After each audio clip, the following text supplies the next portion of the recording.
ora, welcome to Baha'i on Air. In this episode, we're featuring the life of Lillian Weiss Alai. As a young woman in 1954, Lillian was the first person to take the teachings of Baha'u'llah, the prophet founder of the Baha'i faith, to the islands of Samoa.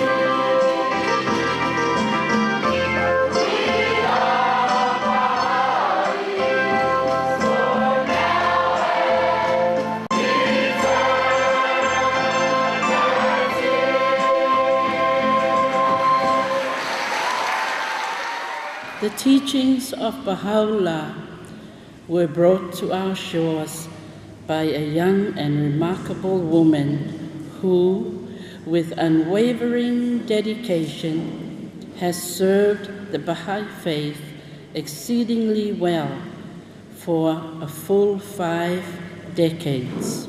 I arrived by boat, actually, in the Apia harbour here in Western Samoa in January 1954. At that time, I was a Baha'i youth from Australia. I left Sydney Harbour by flying boat, which landed at Mechanics Bay in Auckland, New Zealand. And from there, I caught the bi-monthly cargo passenger vessel that called at Fiji, Tonga, Niue, and Samoa.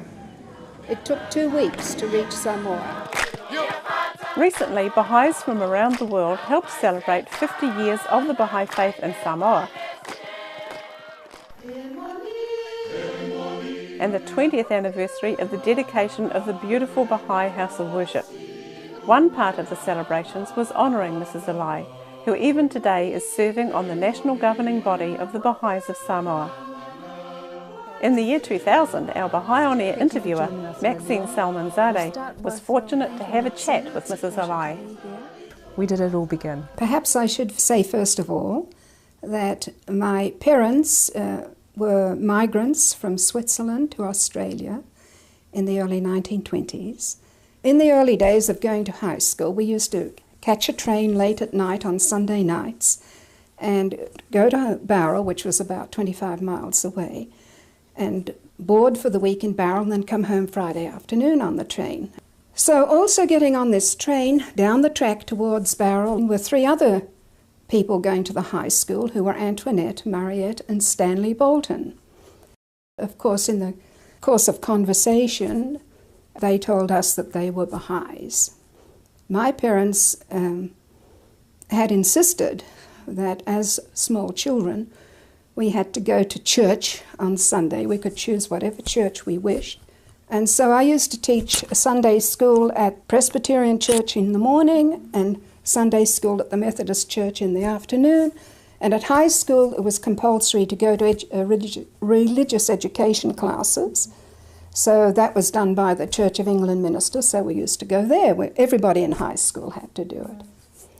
And as I grew older, of course, the Second World War was raging throughout the world at the time, and it was a very bad period.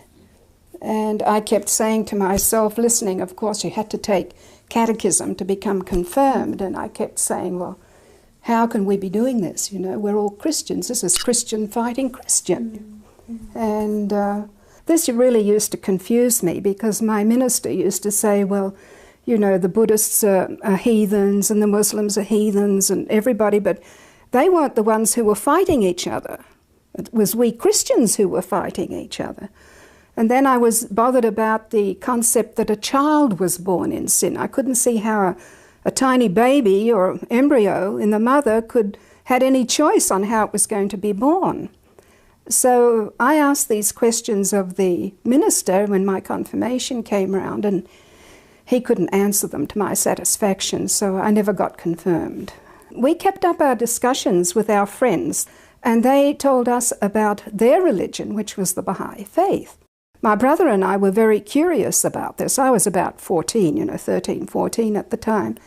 And we started asking them for books and asking them about it, and we read something about it, and then my brother and I decided that we wanted to be Baha'is because we found from reading the books that this man, Baha'u'llah, who claimed to be the return of Christ and the return of all the messengers of God, had brought a new world order for this day and age, in which he said the time had come for the whole world to begin to live in unity. And he actually gave a plan on how this could be achieved. And I had been thinking, myself about Christianity. Well, Christianity had had 2,000 years, and we still haven't achieved unity.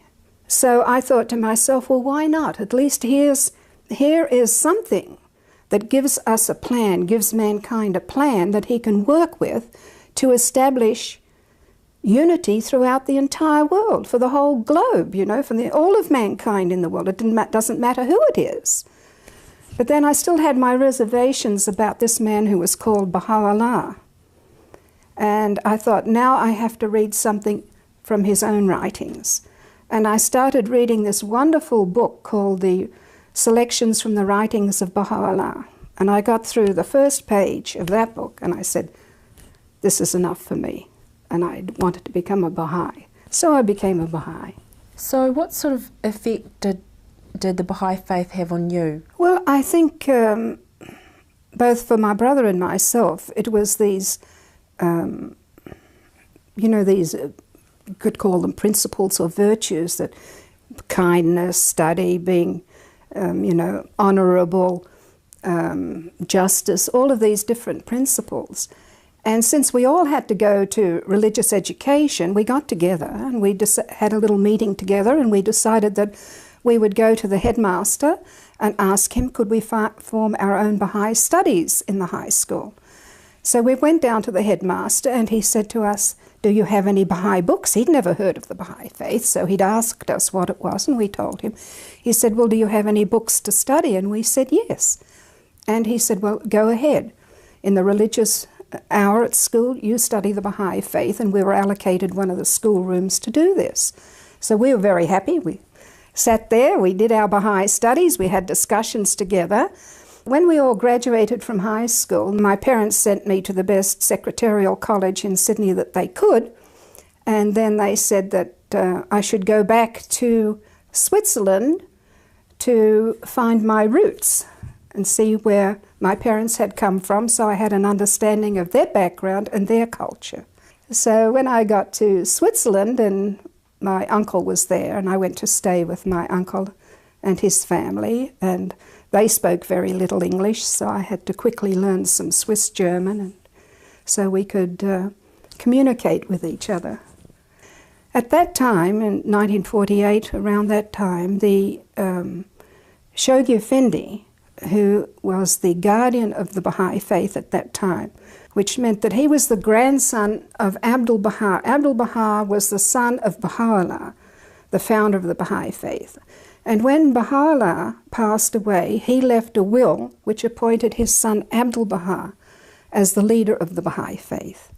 And Abdul Baha also wrote a will and testament in which he appointed his grandson, Shoghi Effendi, as the head of the Baha'i faith. So Shoghi Effendi Rabbani was his name, was the head of the Baha'i faith throughout the world, and is recognized as Baha'is as such. He was the leader of the Baha'i faith at that time. And each of us wrote individually to Shoghi Effendi. And to one of my friends, he said to him, you have to return to Persia, to Yazd. He was a medical doctor. Because the Baha'is of Yazd are suffering because they have prevented them from having medical treatment. The government has stopped medical treatment to Baha'is. And my other friend was asked to go back to Kuwait to help the Baha'i community in Kuwait. And then he asked me to go back to Australia. Just imagine when the young Lillian Wisalai came to these beautiful islands. There were no Baha'is. Now there are hundreds of Baha'is, as well as the beautiful Mother Temple of the Pacific. The Baha'is of Samoa are blessed with the courage and selflessness of this special woman. So how long were you in Europe until you were sort of guided to go back to Australia? About 5 years. So 5 wonderful years too. We had a great time in Europe. So when I went to Australia, those days the ships took 6 weeks to get back to Australia. I got back home about Christmas 1952, and then I found myself elected to the National Spiritual Assembly of the Baha'is of Australia and New Zealand. Then it was at that time we heard of the what they called the World Crusade. It was a 10-year plan for the Baha'is of the world to arise and go to all the different countries and islands of the world where no Baha'is resided. And we were asked or invited to go out and help establish Baha'i communities in those areas. Now, at that time in 1953, very little was known of the islands of the South Pacific or how to get there. But being industrious, having perseverance, I presume, we managed to collect a lot of information about these islands. And it's very interesting that out of the 9 people who served on that national body, 6 of them resigned and went out to unopened islands of the Pacific. And they later were given the title of Knight of Baha'u'llah, the first people to go there. So at that time, the Canadian National Assembly, Baha'is of Canada, governing body of the Baha'is of Canada, wrote to Australia and said, look, we have an island called the Samoan Islands and we have nobody who can go to the Samoan Islands. Can you people do anything about it? So I said, all right, I'll go to the Samoan Islands. So that's where I ended up in the end. I flew out of Sydney on a flying boat out of Rose Bay into Auckland here, and then I attended the summer school in New Zealand at that time, and met my future husband there. And then our boat sailed into Apia Harbour, and after coming from Europe where you've got houses everywhere, I looked around and I could just see a few churches and coconut trees and more coconut trees, you know, and a sea of green everywhere. Wherever you went in Samoa, there were pow-pows or outrigger canoes lined up along the shoreline. There was a partially sealed road that led to our pier, and at night people often sat on the road and played their ukuleles and sang. And I said, well, Baha'u'llah, you have to find the people for me. Help me to find the people. So I arrived in Samoa on the 14th of January 1954. So you're still living in Pango? That's the American section. My husband and I got married in Fiji in November 1954, and so we went to American Samoa because the 2 Baha'is who were there were leaving, and it was basically a closed area at that time. You had to have special permission from the governor, which was an American governor at that time. In 1959 was the first convention or conference for the entire South Pacific area of the Baha'i communities from the Cook Islands, Fiji, Tonga, Kiribati, Tuvalu, Solomon Islands, all these areas sent delegates to this conference, which was held in Fiji in 1959, and they elected the first governing body of the islands of the Pacific, South Pacific area. And at the bottom here are my 2 children, Buddy and Setere, 3 and 4-year-olds, and I'm over here on the right, looking much younger than I am today. My husband is over here. And we had a delegation from Samoa that went there to that one.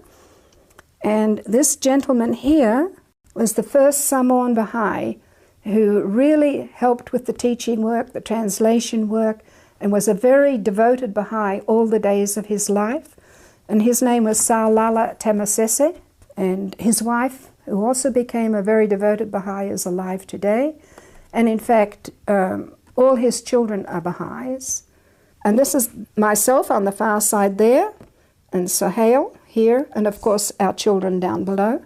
So what do you think was the impact for the Samoan community to be introduced to this very new faith? Well, you know, we were told to go there and to make friends with people. That was the first thing we should do. We should make friends with people, but not alienate ourselves from the other Western community that was established there.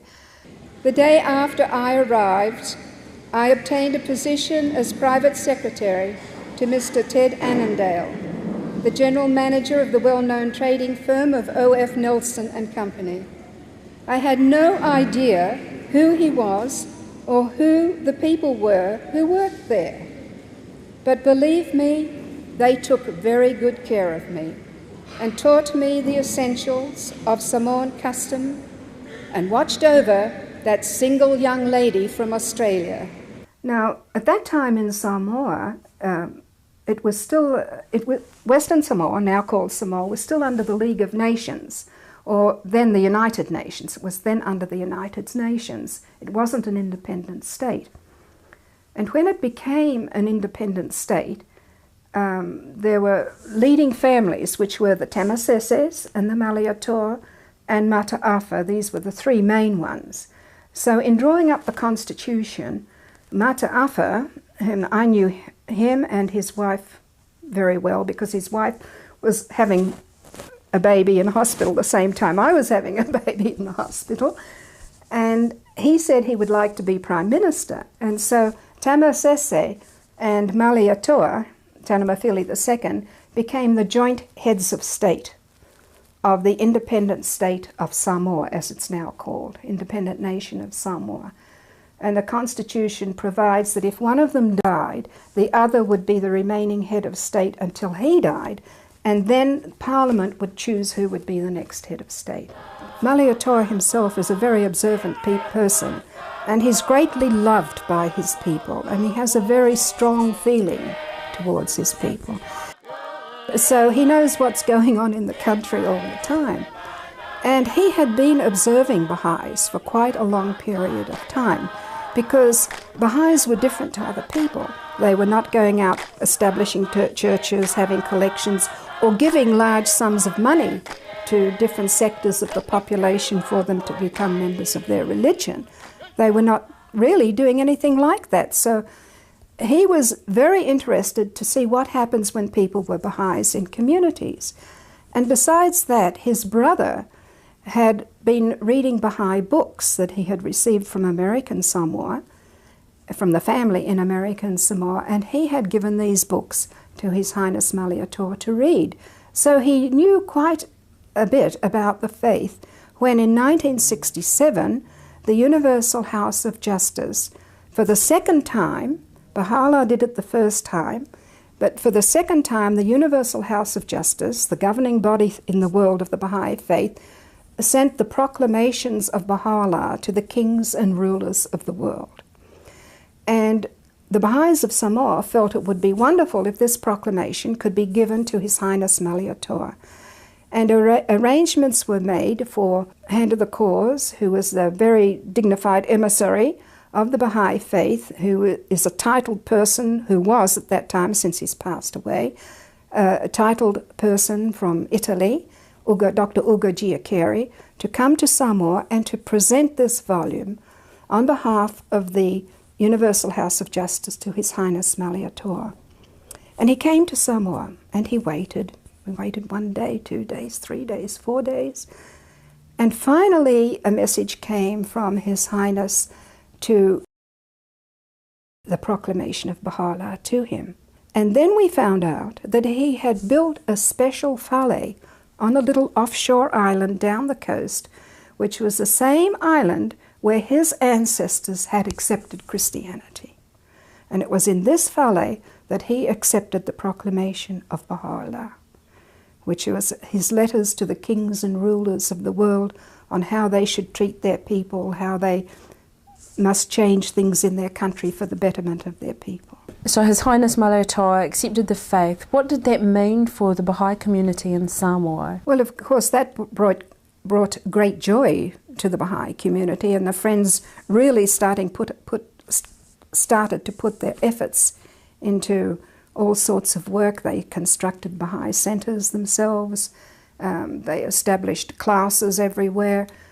They went travel teaching to other islands, like to the Tokelau Islands, up into the Caroline Islands, and they became a unified community. His Highness was always anxious to know what was happening in the Baha'i community. And you know, wherever he went around the world, the Baha'i community would be there with flowers and to greet him. One of the other things that was really important for all of us is the fact that he was so interested in the erection of the house of worship. And he used to go out whenever we had a piece of land originally as a temple site property, but it wasn't large enough. And we finally obtained a piece of land up at Tiapapata above Apia, and His Highness had come to all the different pieces of land we had looked at and had discussed it with all of us, and we all made decisions, yes or no, about this piece of land. And finally we obtained this site up there. And then there was the laying of the foundation stone in, I think, 1979. And the wife of Shoghi Effendi, Amatul Bahar Rahir Khanum, who's Canadian, came out to Samoa. And the foundation stone for the temple was laid on that property, and His Highness laid the foundation stone. And Amatul Bahar placed inside it the dust from the shrine of Baha'u'llah at Bachi in the Holy Land. After that, we went into the construction of the temple, the house of worship, dedicated in September 1984.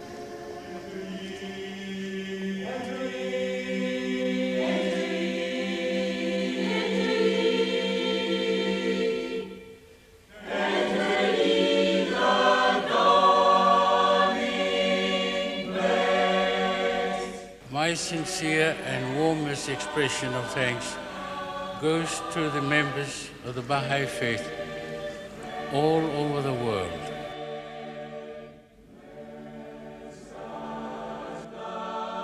And Baha'is all over the world came to that dedication. And this was one of the greatest joys of His Highness, and he would always come up to important services at the house of worship.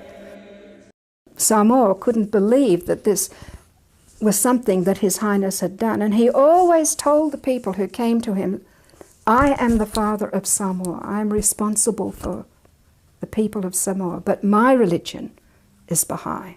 I'm a Baha'i. But I am the father of all the religions in Samoa, and he always will be until the day he passes. He's a wonderful, wonderful soul. And his daughter, Toa Tosi Maliator, of course, is a Baha'i. So how, and you married in Fiji and you went together to Samoa. What was it like bringing up a family? Well, actually, you know, when we got back to Samoa, the people, the staff of O.F. Nelson and Company were quite concerned that I was marrying a Persian. They'd never seen a Persian. They'd seen the Fiji Indians. So it was rather funny. We had this upstairs flat across the bank, above the bank on the main street in Apia, and I'm hearing all this noise outside one morning, and all the staff is outside down below because we were upstairs.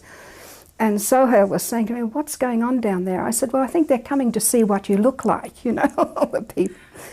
And one day the bank manager sent one of the staff up to ask me to stop washing the floor as the water was getting on the banknotes. You know, when you place yourself in God's hands, you're always protected and assisted. Today, the Baha'i community is very widespread, and they have Baha'i centers in a number of villages in American Samoa and in Western Samoa. And they have schools. They have the Baha'i Montessori School at Tiapapata. The temple area is now, what, some 20 acres, I think. And down in Apia, they also have the Apia Centre, which was built in 1959, and other buildings in the same complex there. Well, I think there's a great future for the Samoan Baha'i community, because the more they give to the community at large, the population of Samoa, the people of Samoa, these teachings of Baha'u'llah, which is for the unity of the family, the unity of the nation, and the unity of the whole world, the stronger will be our country, and the stronger we as individuals will be. I've always looked at it myself when I see somebody who accepts the teachings of Baha'u'llah, and I see how they change their lives.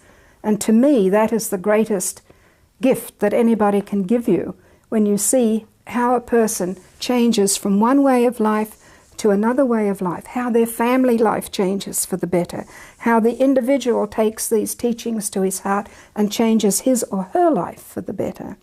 The National Assembly of Samoa was registered with the government in 1971 in both governments, in both countries. They're legal entities in both Samoa and in American Samoa.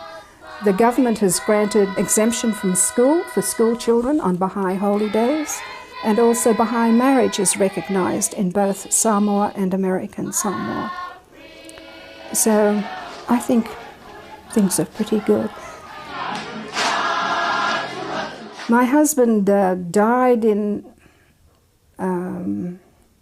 5 years ago, very suddenly, while he was at a meeting of the governing body of the Baha'is of Samoa, and the Universal House of Justice gave permission for him to be buried next to Dr. Giaccheri, the Baha'i who gave the proclamation of Baha'u'llah to His Highness Maliator. So they're buried together at the temple site.